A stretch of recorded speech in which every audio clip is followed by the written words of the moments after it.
Namaste from India.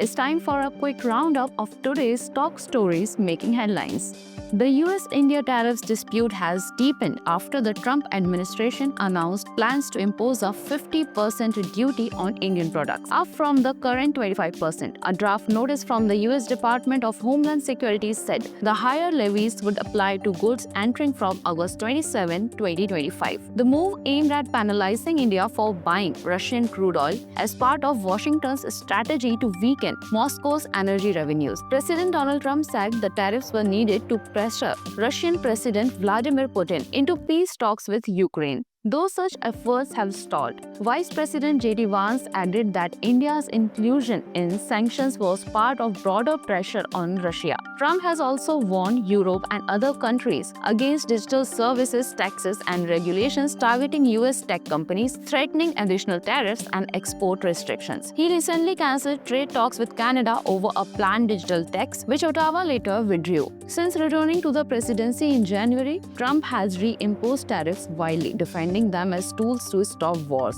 India, however, has resisted US pressure to cut Russian oil imports, stressing that affordable energy is vital for economic stability while also deepening ties with Moscow and Beijing. Speaking in Ahmedabad after launching multiple projects, PM Narendra Modi on Tuesday made it clear that India would withstand external pressure. For Modi, interests of farmers, cattle rearers, and small-scale industries are paramount. Pressure on us may increase, but we will bear it all. Citizens and businesses should prioritize Swadeshi goods. India cannot let US tariff threats dictate its energy or trade choices. Cheap Russian oil and protection of farmers and small industries remain paramount. Strategic autonomy and Swadeshi self-reliance are the best shields against external pressure.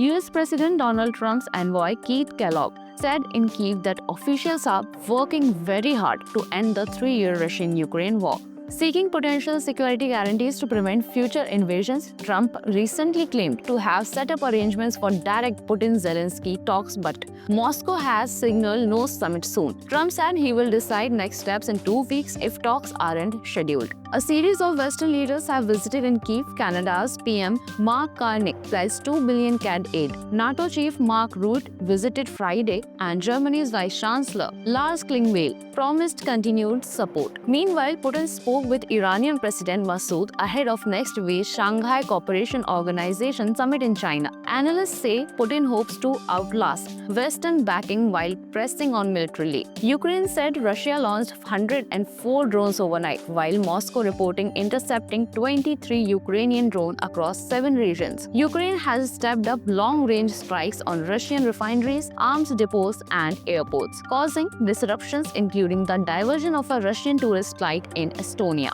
Peace talks remain exclusive as Moscow stalls and Western leaders rally behind Kyiv with aid and defense pledges. Putin is betting on fatigue in the West while Ukraine escalates strikes to keep pressure on. Without firm security guarantees, the war risks dragging on indefinitely. After the Noida dowry death case, another incident related to dowry has surfaced. In Khargone district, Madhya Pradesh, a 23-year-old woman, Khushbu Piplia, survived a brutal dowry-related assault by her husband, who allegedly tied her up, tortured her, and burned her with a heated knife. Married in February this year, Khushbu said her husband disliked her, demanded dowry, and on Sunday night, thrashed her, tied her hands and feet, and pressed a gun-like object to her head before inflicting burns across her body. She managed to escape on Monday morning and informed her family, who took her to Awakach District Hospital and lodged a complaint. Doctors confirmed multiple burn injuries. Police recorded her statement in which she said her husband repeatedly told her she was unwanted and the marriage was forced by his parents. Her family has accused the husband and claimed they were threatened after filing the complaint. Police have launched an investigation.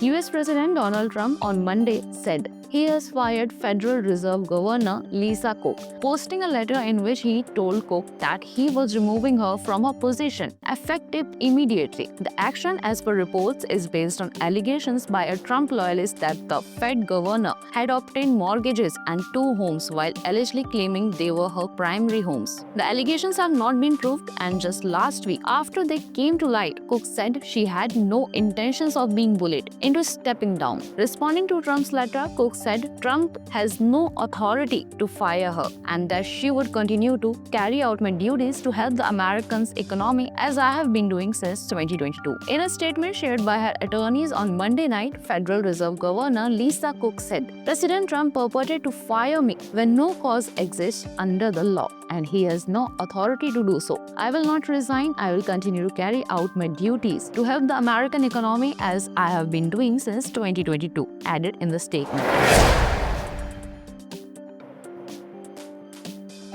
American rapper Lil Nas X was released on $75,000 bail after spending the weekend in jail and being hospitalized for a suspected overdose. He faced 4 felony charges, including assault on police officers and resisting an executive officer, but the district attorney's office denied them in court on August 25. The rapper, whose real name is Montero Lamar Hill, must now attend 4 Narcotics Anonymous meetings a week with a preliminary hearing set for September 15th. He was arrested on August 21 after a viral video of early morning around 6 a.m. showed him walking on the streets outside a West Hollywood hotel. Witnesses claimed he appeared to be talking about a party before being taken to the hospital and later jailed. Lil Nas X, best known for his 2018 hit Old Town Road, has since risen to global fame, winning multiple Grammy, Billboard, MTV, BET, and AMA awards.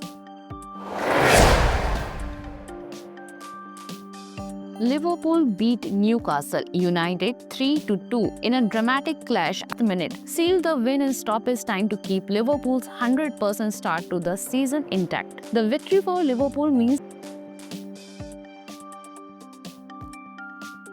Indian equities fell sharply on Tuesday after the US issued a draft notice to implement an additional 25% tariff on Indian imports starting August 27, 2025. The BSE Sensex dropped 0.74% while the NSE Nifty fell 0.73%. The draft from the Department of Homeland Security said the tariff would apply to all Indian goods entered for consumption or withdrawn from warehouse for consumption on or after 12:01 a.m. EDT on August 27. The market was also hit by foreign fund outflows and weak cues from Asian peers. Among Sensex firm Sun Pharma, Tata Steel, Adani Ports, ICICI Bank, Airtel Power Grid, BEL, HDFC Bank, NTPC and Tata Motors were top losers, while only Hindustan Unilever and TCS managed gains.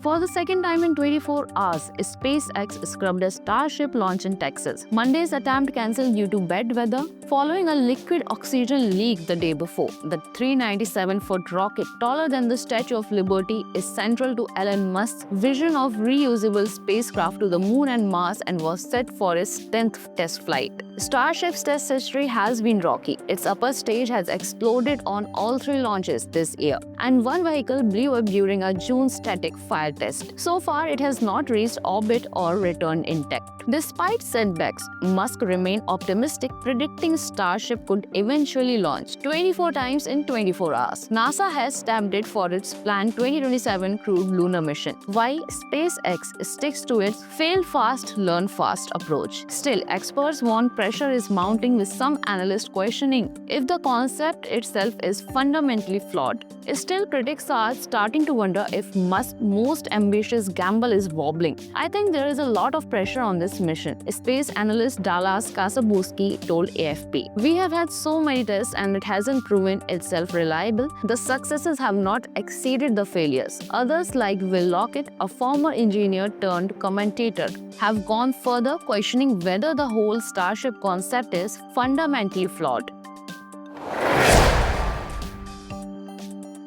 Chief of Defense Staff General Anil Chauhan on Tuesday said India stands for peace and warned against mistaking it for pacifism, declaring that peace without power is utopian. Speaking at the Ransamwad conclave at the Army War College in Maho, he noted that Operation Sindoor, India's response to the April 22 Pahalgam terror attack, is still on and has offered key lessons already being implemented. General Chauhan highlighted 4 trends shaping modern warfare: short-duration conflicts for political objectives, the blurring of war and peace into continuum of 5 Cs: competition, crisis, confrontation, conflict, and combat. The growing centrality of people and new measures of victory, focused on speed, precision, and effects rather than sheer numbers. He stressed the need for a strong, self-reliant India aligned with its vision of Viksit Bharat, calling for synergy among the 3 services and deeper societal awareness of war doctrines, technology, and tactics. On Monday, he had underlined that India's future responses must be unified, swift, and decisive across land, sea, air, cyber, and space domains. General Anil Chauhan's message is both timely and clear.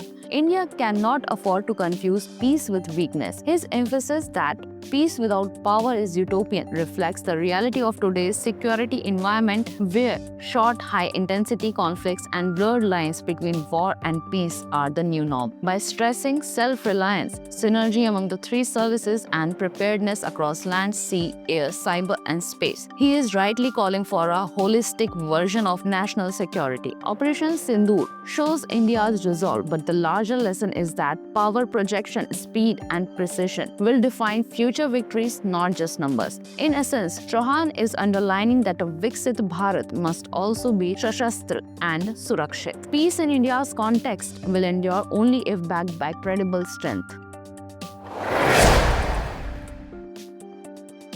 A video from Himachal Pradesh has gone viral, showing Kamla Devi, a 40-year-old health worker, risking her life to cross a raging river in Mandi to immunize a newborn. Holding her shoes in one hand and a backpack on her shoulders, she jumped across boulders to reach the child, whose mother couldn't travel due to bad weather. Kamla said, "I was worried about the baby. The immunization was my responsibility." Kamla works at Sudhar Primary Health Center and holds additional charges of Swar Health Subcenter. Chief Medical Officer Deepali Sharma praised her courage but cautioned health workers against avoidable risk. Social media users lauded Kamla's dedication, though many urged authorities to ensure safer alternative for frontline workers.